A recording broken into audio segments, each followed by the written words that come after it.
Well, it was a crisp, beautiful morning at the farmhouse, and I'm heading back to the tundra.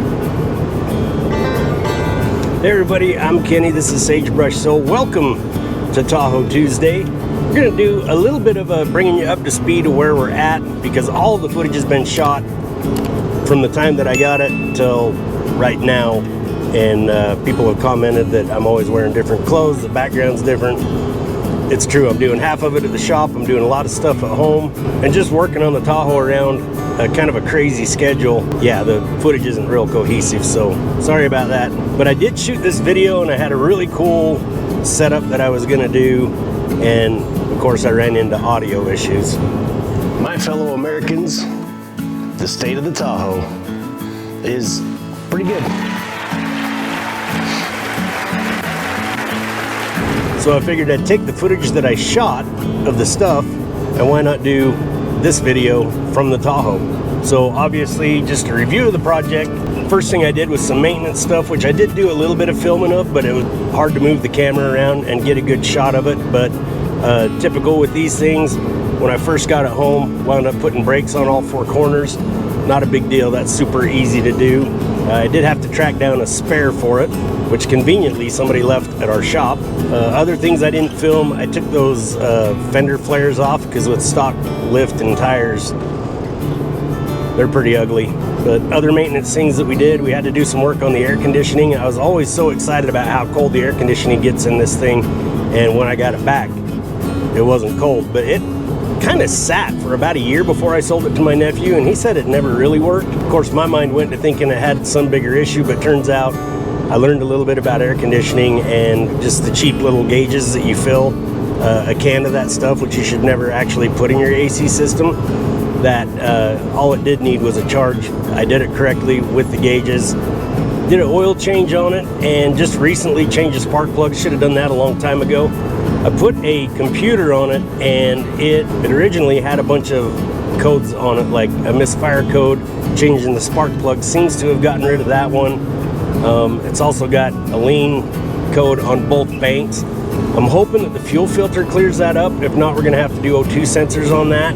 And those are things that I think are often overlooked and people ignore.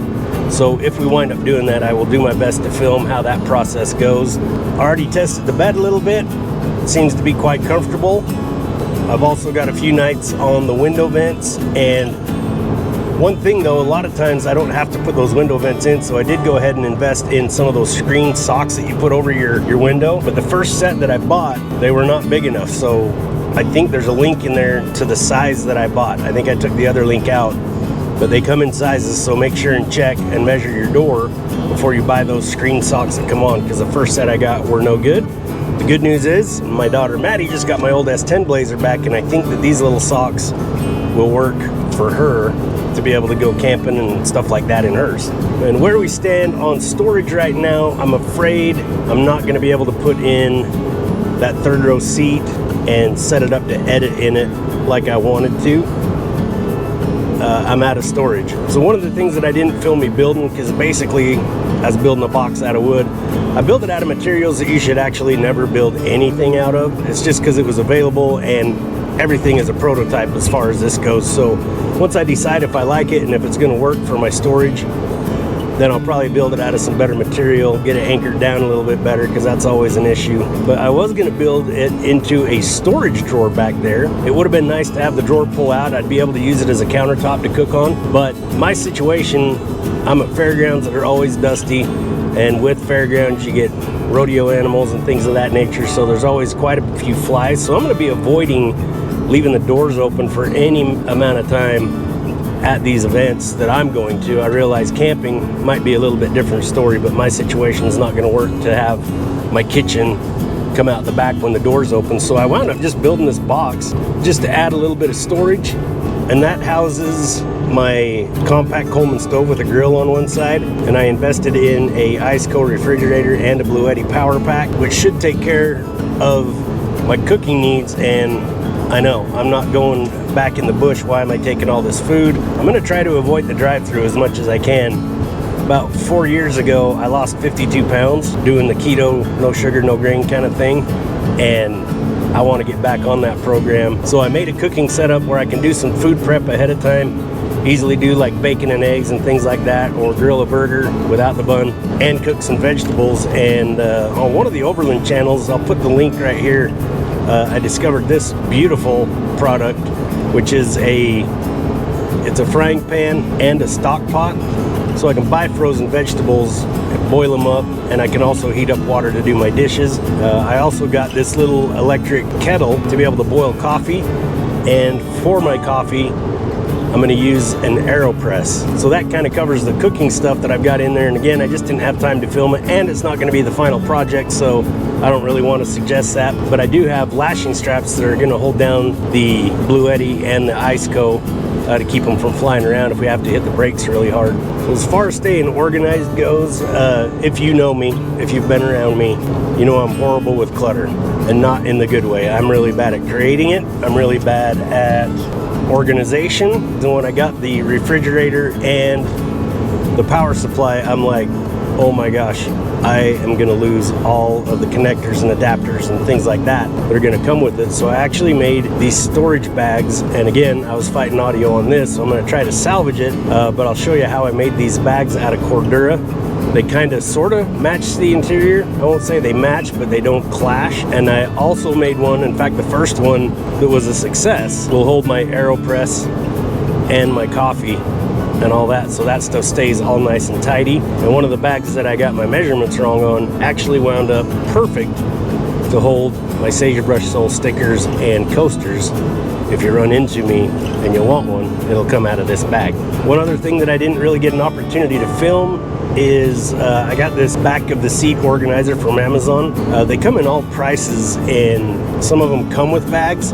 And part of the reason that I wanted to make those bags all specific sizes for the things that are going to go in them, I ordered the cheapest one that I could find, and it's a Molly or a PAL system. I don't know what the proper terminology is for it, but just to keep things that I'm always grabbing for, like the window screens, I made this nice little bag for. I've got one for my Buzz Factory flask.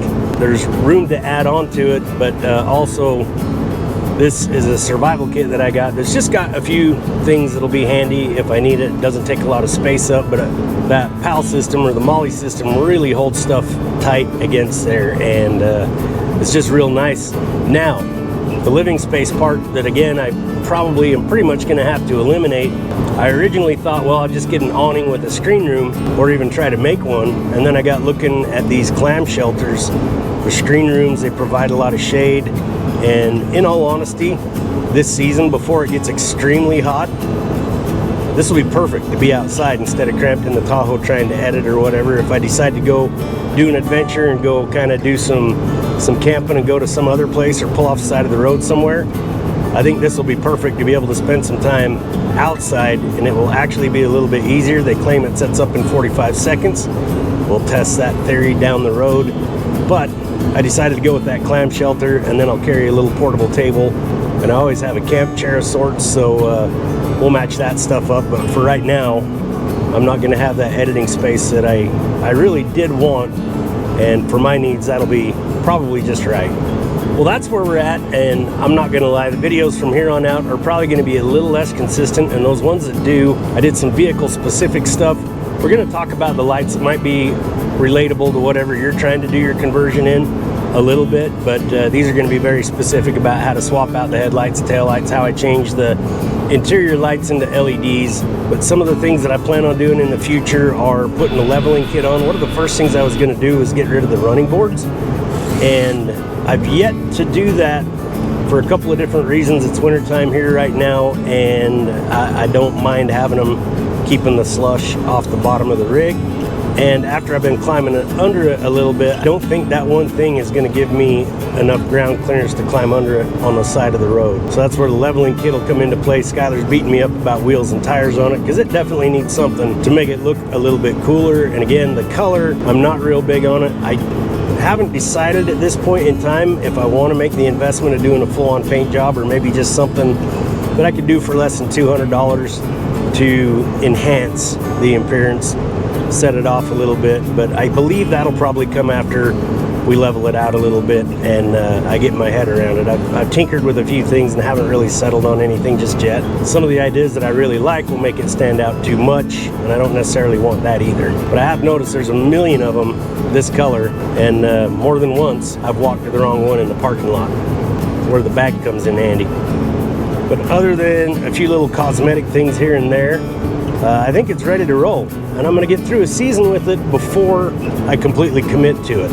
And the tough part about that is the back seat is in storage at the shop, which we're moving in June, and I kind of need to have figured out whether or not that's going to stay that way or not, or if I'm going to bring it back to more of a versatile vehicle. It just depends on how much I wind up using all this stuff this year, but already I'm feeling the pinch and I still want a van. So keep an eye on this channel if you think this is a vehicle or a good starting point that you would like to start with, because I would definitely sell it if I find the right thing, either a van or possibly even a Suburban, just to get that couple extra feet would be convenient. And I found out Vicky's actually coming back probably a month earlier than we originally thought, which means she might be traveling with me a little bit more, so a van would be more accommodating for two people and give me a little bit more versatility. Wouldn't you know, finally get the audio figured out, something went wrong with the camera. Battery wasn't dead, I don't know where the footage went, but what I was about to say is do the thing with the liking and the following and the notifications, because this is where I'll say if I decided to sell the Tahoe. And like I say, it's road season. We've already done one show in Ada, Oklahoma. Make sure and go to livealittleproductions.com. Check either of those. You can see our full schedule. I'd love to see you at the shows. Thank you so much for watching. I'm Kenny. This is Sagebrush Soul. May the best of your past be the worst of your future.